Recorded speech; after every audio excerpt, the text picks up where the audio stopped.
Alhamdulillahi Rabbil Alamin wassalatu wassalamu ala sayyidil mursalin nabiyyina Muhammadin wa ala alihi wa ashabihi ajmain amma ba'd. Ikhwan dan akhwat kaum muslimin dan kaum muslimat yang dirahmati oleh Allah Subhanahu wa taala.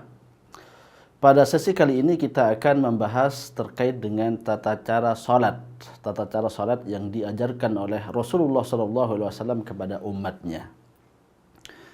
Kaum muslimin dan kaum muslimat yang dirahmati oleh Allah Subhanahu wa taala. Sesungguhnya salat merupakan tiang agama. Dia merupakan salah satu di antara rukun Islam. Sebagaimana sabda Nabi kita Muhammad SAW dalam hadis Abdullah bin Umar yang diriwayatkan oleh Imam Bukhari dan Imam Muslim, "Buniyal Islamu ala khamsin, syahadati an la ilaha illallah wa anna Muhammadan abduhu wa rasuluh, wa iqamis salati wa ita'iz zakah, wa siyami Ramadan, wa hajjul baiti man istata'a ilaihi sabila." Rasulullah bersabda bahwa Islam itu dibangun di atas 5 sendi atau 5 pilar. Yang pertama adalah bersyahadat la ilaha illallah Muhammadar Rasulullah. Kemudian yang kedua adalah mengerjakan salat. Dan ketiga adalah membayar zakat. Kemudian mengerjakan puasa dan berhaji ke rumah Allah Subhanahu wa taala. Salat merupakan sebuah amalan yang akan dihisab oleh Allah Subhanahu wa taala pertama kali pada hari kiamat. Oleh karena itu wajib bagi kita untuk memperbaiki kualitas salat kita kepada Allah Subhanahu wa taala. Rasulullah SAW bersabda, "Inna awwala ma yuhasabu bihil abdu yaumil qiyamah min amalihi salatuhu." Bahwa yang pertama kali dihisab oleh Allah pada hari kiamat dari amalnya adalah salatnya. Fa in saluhat faqad aflaha wa anjah. Kalau salatnya bagus, kualitasnya luar biasa, maka dia telah beruntung, ya. Wa in fasadat faqad khaba wa khasir. Adapun jikalau salatnya kualitasnya jelek dan buruk, maka sungguh telah merugi dan kecewa. Ini kata Nabi kita Muhammad SAW. Dan juga bagi orang yang meninggalkan salat, dia terancam untuk keluar dari Islam. Terancam untuk keluar dari Islam, sebagaimana sabda Nabi kita Muhammad SAW dalam hadis Buraidah bin Al-Husayb yang diriwayatkan Imam Tirmidzi, "Innal ahda alladhi bainana wa bainahum as-salah, faman tarakaha faqad kafar." Bahwa perjanjian antara kita dengan mereka, yaitu orang-orang kafir, itu adalah salat. Barang siapa yang meninggalkan salat, maka dia telah kufur. Ini merupakan hal-hal yang perlu untuk kita ketahui terkait dengan salat, sehingga kemudian dapat melecut kita untuk konsisten melaksanakan salat dan juga berusaha untuk memperbaiki kualitas salat kita dan berusaha untuk salat sebagaimana yang diajarkan oleh Nabi kita Muhammad SAW. Karena Rasulullah SAW bersabda dalam hadis Malik bin Al-Huwairits, "Sallu kama ra'aitumuni usalli." Salatlah kalian sebagaimana kalian melihat aku salat, kata Nabi Muhammad SAW. Ikhwan dan akhwat kaum muslimin dan kaum muslimat yang dirahmati oleh Allah Subhanahu wa taala, sekarang kita akan bahas terkait dengan tata cara salat yang diajarkan oleh Nabi kita Muhammad SAW.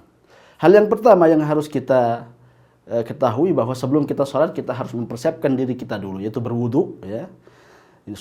Wudu merupakan syarat dari sahnya salat, dan kita sudah jelaskan tata cara wudu ini pada video-video yang sebelumnya. Jadi wajib bagi kita untuk berwudu dahulu, dan silahkan kembali kepada video yang lalu yang telah kita buat. Kemudian yang kedua adalah menyiapkan sutrah, yaitu menyiapkan sutrah atau penghalang di hadapan orang yang akan salat. Jadi ketika kita akan salat, agar kemudian kondisi kita kondusif ketika salat, maka kemudian kita menyiapkan sutrah atau penghalang.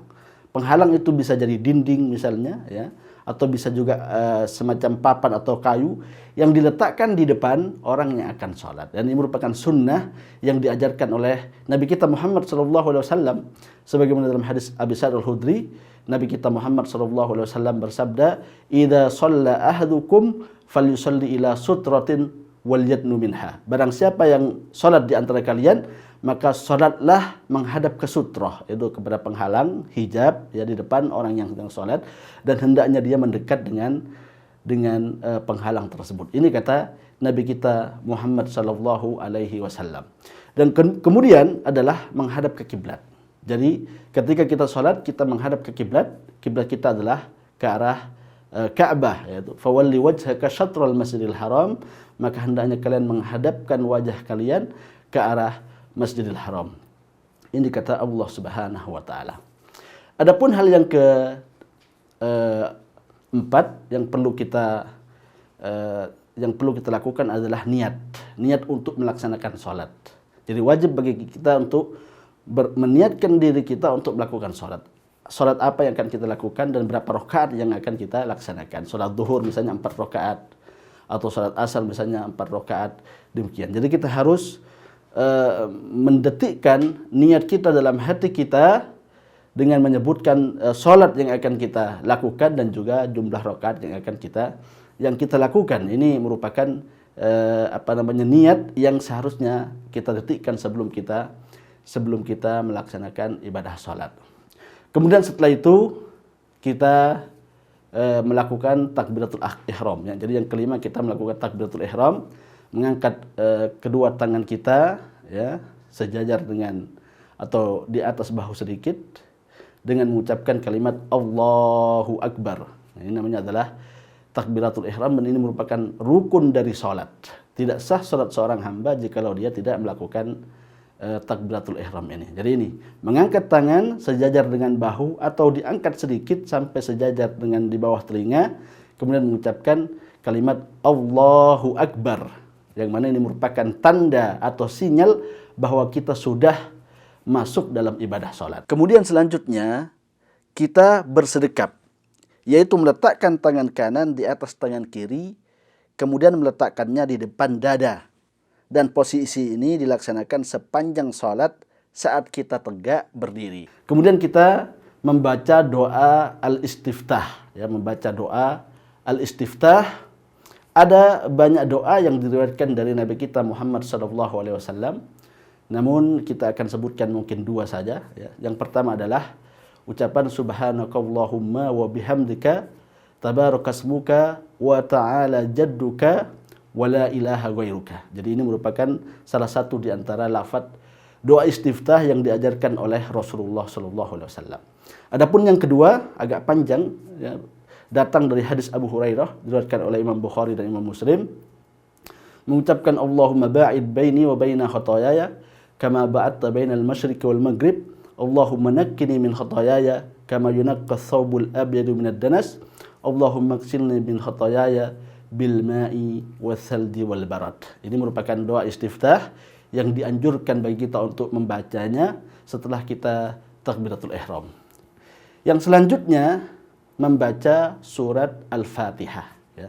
Membaca surat Al-Fatihah, dan ini juga merupakan rukun dari salat. Jadi wajib bagi orang yang melakukan salat untuk membaca surat ini.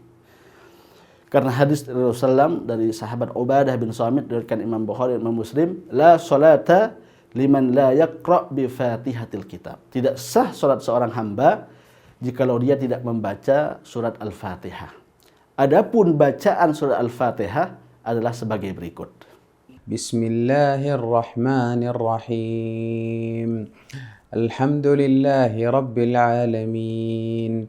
الرحمن الرحيم مالك يوم الدين إياك نعبد وإياك نستعين اهدنا الصراط المستقيم صراط الذين أنعمت عليهم غير المغضوب عليهم ولا الضالين.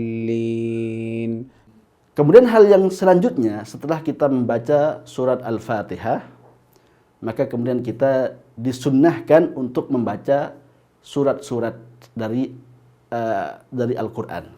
Baik itu surat-surat pendek ataupun potongan dari ayat-ayat dari surat-surat yang panjang. Jadi boleh kita memilih di antara surat-surat dalam Al-Quran. Boleh kita membaca surat misalnya Qul a'udzu birabbil falaq, Qul a'udzu birabbin nas, atau kita baca misalnya surat Al-A'la atau surat Al-Ghasyiyah, ataupun surat-surat yang lainnya, ataupun potongan-potongan ayat yang kita hafal dari ayat Al-Quran. Setelah kita membaca surat-surat dalam Al-Quran sebagai pelengkap dari membaca surat Al-Fatihah, maka kemudian kita melakukan ruku, ya. Ruku, ya, yaitu kita menyudutkan badan kita 90 derajat. Jadi kita membungkukkan ya di badan kita 90 derajat. Jadi antara pinggang kita kemudian ada siku sehingga kemudian kita membungkuk ke arah kiblat, seakan-akan kita membungkuk kepada Allah Subhanahu wa taala ke arah kiblat. Ini namanya adalah ruku. Beberapa hal yang harus kita ketahui ketika kita ruku adalah, yang pertama adalah wajib ketika ruku kita tumakninah, itu tenang. Kita ruku dengan tenang, santai dan tidak tergesa-gesa. Kemudian yang kedua, Rasulullah SAW menganjurkan kepada kita ketika kita ruku untuk mengagungkan Allah Subhanahu wa taala. Sebagaimana sabdanya, wa fa'ammar ruku fa'adhimu fihi rabb. Adapun ruku, maka agungkan di dalamnya Allah Subhanahu wa taala.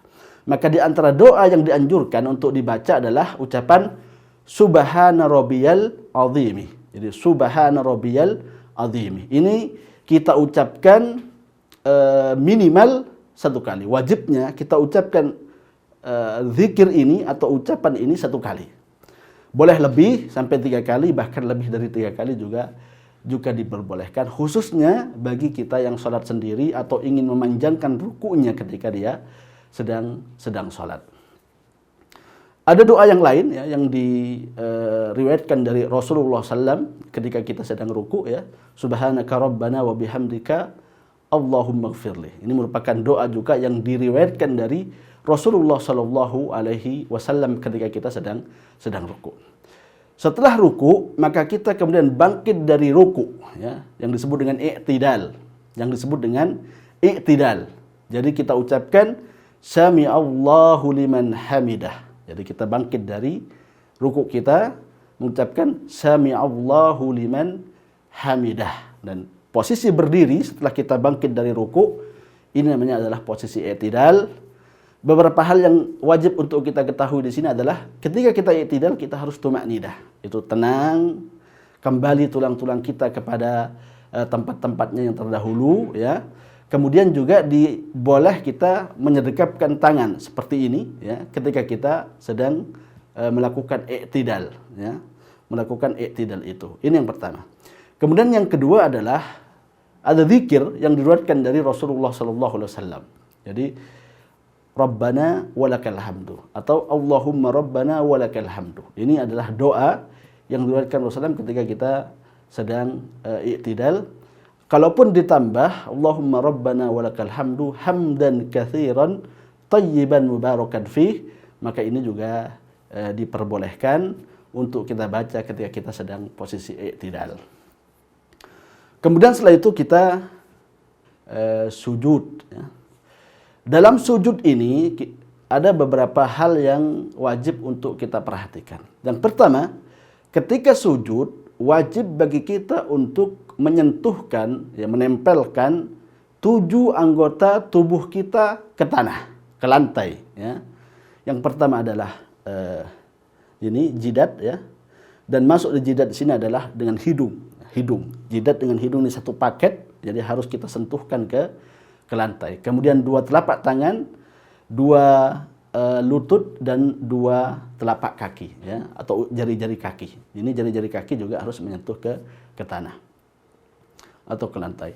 Jadi ini sebagaimana hadis dari Abdullah bin Abbas radhiyallahu taalaan bahwa Rasulullah bersabda, "Umirtu an asjuda ala sab'ati a'dhum." Saya diperintahkan oleh Allah untuk sujud di atas 7 anggota tubuh. Wa asyara ila jabhatihi wa ila anfihi. Ini al-jabhah wa asyara ila anfihi. Jadi diperintahkan untuk bersujud dengan di atas 7 anggota tubuh, dan beliau memberikan isyarat kepada jidatnya dan juga kepada hidungnya, menunjukkan bahwasanya hidung dengan jidat ini satu paket, wajib untuk menyentuh lantai ketika kita sedang sujud. Ini yang pertama. Yang kedua, ada doa yang diwajibkan bagi kita untuk dibaca ketika kita sedang sujud, yaitu ucapan Subhana rabbiyal a'la, Subhana rabbiyal a'la, Subhana rabbiyal a'la. Jadi wajibnya kita mengucapkan 1 kali dan boleh lebih dari 1 kali. boleh 3 kali, bahkan boleh lebih dari 3 kali bagi orang yang ingin berlama-lama dalam bersujud. Hal yang lain yang perlu untuk kita perhatikan ke sujud adalah tumakninah. Jadi ketika bersujud jangan tergesa-gesa mengangkat tubuhnya sehingga kemudian dia tidak menyempurnakan sujudnya. Ya. Jadi harus tumakninah, pelan-pelan dan tidak tergesa-gesa. Dan yang terakhir adalah ketika sujud dianjurkan bagi kita untuk memperbanyak doa. Ya, ini sebagaimana sabda Nabi kita Muhammad SAW, aqrabu ma yakunu bainal abdi wa rabbihi as-sujud. Jadi keadaan atau posisi yang paling dekat antara seorang hamba dengan Tuhannya adalah ketika bersujud. Fa'aksiru minad du'a, maka perbanyaklah berdoa. Ini kata Allah Subhanahu wa kata Rasulullah, faqaminun ayyustajabalah, dan kemungkinan doanya akan dikabulkan oleh Allah Subhanahu wa taala. Nah, selesai kita sujud, maka kemudian kita duduk di antara 2 sujud. Duduk di antara 2 sujud, ya. Posisi duduknya disebut dengan duduk al-iftirash, ya. Duduk al-iftirash yaitu kita menegakkan kaki kanan, ya, dengan jari-jari agak menekuk, ya, menekuk jari-jari kaki menekuk ke arah kiblat, dan kemudian kita duduk di atas tumit kaki kiri atau duduk di atas tumit kaki kiri. Nah, duduk jenis ini disebut dengan duduk al-iftirash, dan ini kita lakukan sepanjang kita sholat, ya, kecuali di rakaat yang terakhir dari rakaat yang ketiga atau keempat dari sholat maghrib dan sholat duhur, sholat asar, atau sholat yang memiliki 4 rakaat. Maka jenis duduknya adalah duduk yang lainnya. Setelah begitu kita kemudian sujud lagi, setelah duduk di antara 2 sujud, ya. Duduk di antara 2 sujud ini kita membaca zikir. Di antara zikir yang diriwayatkan dari Rasulullah SAW adalah ucapan Rabbighfirli, Rabbighfirli, Rabbighfirli. Jadi boleh mengucapkan 1 kali dan boleh juga mengulang-ulang Rabbighfirli, Rabbighfirli, Rabbighfirli. Ada doa yang lain yang juga dihasankan oleh sebagian para ulama kita, yaitu Allahumma gfirli warhamni wajburni wahdini warzuqni. Ini juga diriwayatkan dari Rasulullah sebagaimana hadis dari Abdullah bin Abbas, diriwayatkan Imam Tirmidzi dan disahihkan oleh sebagian para ulama kita. Setelah kita duduk ini, maka kemudian kita sujud lagi, ya, sujud lagi dengan mengucapkan doa yang kita sebutkan tadi, yaitu subhana rabbiyal a'la, subhana rabbiyal a'la, subhana rabbiyal a'la, atau boleh juga kita mengucapkan subhanaka Allahumma rabbana wa bihamdika Allahumma gfirli. Jadi boleh kita memilih antara 2 doa ini. Setelah sujud ini maka kemudian kita berdiri kembali, maka selesai 1 rakaat, ya, dari salat yang kita lakukan. Maka pada rakaat yang kedua kita melakukan hal yang sama seperti yang kita lakukan di rakaat pertama, kecuali bacaan iftitah. Maka kita tidak disyariatkan untuk membaca istiftah lagi, ya. Kita langsung membaca surat Al-Fatihah, ya. Kemudian membaca surat-suratan, ya, surat-surat pendek ataupun potongan ayat-ayat yang kita sudah hafalkan. Baru kemudian kita ruku kembali sebagaimana yang sudah kita jelaskan tadi dengan bacaannya, ya, dengan penuh ketenangan, penuh tumakninah. Baru kemudian i'tidal lagi, sami Allahu liman hamidah. Ketika i'tidal mengucapkan sami Allahu liman hamidah, baru kemudian setelah itu kita sujud dan duduk di antara 2 sujud sebagaimana yang kita lakukan di rakaat yang pertama. Di rakaat yang kedua ini ada yang disebut dengan tahiyat. Ya, ada disebut dengan tahiyat. Ada tahiyat pertama dan ada tahiyat terakhir. Ya, ini. Tahiyat pertama ini berlaku bagi sholat yang 3 rakaat atau yang 4 rakaat, ya, 3 rakaat atau 4 rakaat. Adapun tahiyat akhir ini berlaku bagi sholat yang 2 rakaat seperti sholat subuh, sholat Jumat, misalnya sholat sunnah, ya, qabliyah atau ba'diyah, atau berlaku juga bagi sholat yang memiliki 3 rakaat seperti maghrib atau sholat 4 rakaat seperti duhur dengan asar. Maka ini memiliki 2 tahiyat atau 2 tasyahud, ya.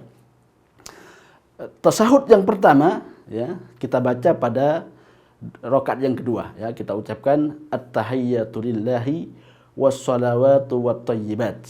Assalamu alayka ayyuhan nabiyyu wa rahmatullahi wa barakatuh.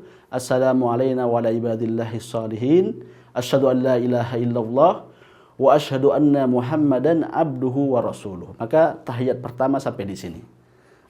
Kalau sholatnya lebih dari 2 rakaat, maka kita bangkit lagi, ya, melanjutkan rakaatnya. Kalau maghrib menjadi 3 rakaat, kalau duhur dengan asar menjadi 4 rakaat, kita bangkit lagi, ya. Tapi jikalau sholatnya cuma 2 rakaat, ya, seperti sholat subuh misalnya, maka tahiyatnya atau tasyahudnya kita sempurnakan dengan membaca salawat kepada Nabi Muhammad SAW, ya. Allahumma salli ala Muhammad wa ala ali Muhammad kama sallaita ala Ibrahim wa ala ali Ibrahim innaka Hamidum Majid. Allahumma barik ala Muhammad wa ala ali Muhammad kama barakta ala Ibrahim wa ala ali Ibrahim innaka Hamidum Majid. Ya, ini merupakan salawat, ya, yang kita baca kepada Rasulullah SAW untuk Rasulullah SAW ketika kita sedang melakukan tahiyat yang terakhir, ya. Ini kita baca pada tahiyat terakhir, ya, baik itu salat 2 rakaat ataupun salat yang lebih dari 2 rakaat. Setelah kita membaca salawat ini, kita disunnahkan untuk membaca doa-doa, ya, seperti doa memohon perlindungan dari 4 hal, ya, sebagaimana hadis yang diriwayatkan oleh Imam Muslim dari sahabat Abu Hurairah, ya. Allahumma inni a'udzubika min adzabi jahannam wa min adzabil qabri wa min fitnatil mahya wal mamat wa min syarri fitnatil masihid dajjalin. Ini merupakan doa yang dianjurkan, ya, untuk kita baca setelah kita melakukan salawat kepada Rasulullah. Bahkan boleh kita berdoa dengan doa yang kita mau, karena datang riwayat dari Rasulullah SAW, falyad'u bima syaa. Hendaknya dia berdoa sesuai dengan apa yang dia inginkan. Jadi setelah kita bertasyahud, ya, kemudian mengucapkan salawat, kita dianjurkan untuk membaca doa, memohon perlindungan dari 4 hal tadi itu, ya. Dan kita juga diperbolehkan untuk memperbanyak doa, ya. Terserah doa yang kita inginkan. Baru kemudian kita salam, assalamualaikum warahmatullahi ke arah kanan, ya. Dan kemudian assalamualaikum warahmatullahi ke arah kiri. Maka sampai di sini selesai salat yang kita lakukan. Namun apabila salat itu 4 rakaat, maka posisi duduknya berbeda ketika tahiyat terakhir, yaitu namanya posisi duduk tawarruk, yaitu dengan menyilangkan kaki kiri sampai tembus ke kaki kanan, ya, dan menegakkan kaki kanan, sedangkan kita duduk di atas lantai, ya, kita duduk di atas lantai. Ini namanya posisi duduk tawarruk yang kita lakukan ketika tahiyat yang terakhir, yaitu rakaat ketiga atau rakaat yang keempat. Sampai di sini selesai sudah penjelasan kita terkait dengan tata cara salat. Semoga ini bisa kita amalkan dalam kehidupan kita sehari-hari. Wassallallahu ala nabil mustafa wa ala alihi wasallam wa akhiru da'wana alhamdulillahirabbil alamin. Assalamualaikum warahmatullahi wabarakatuh.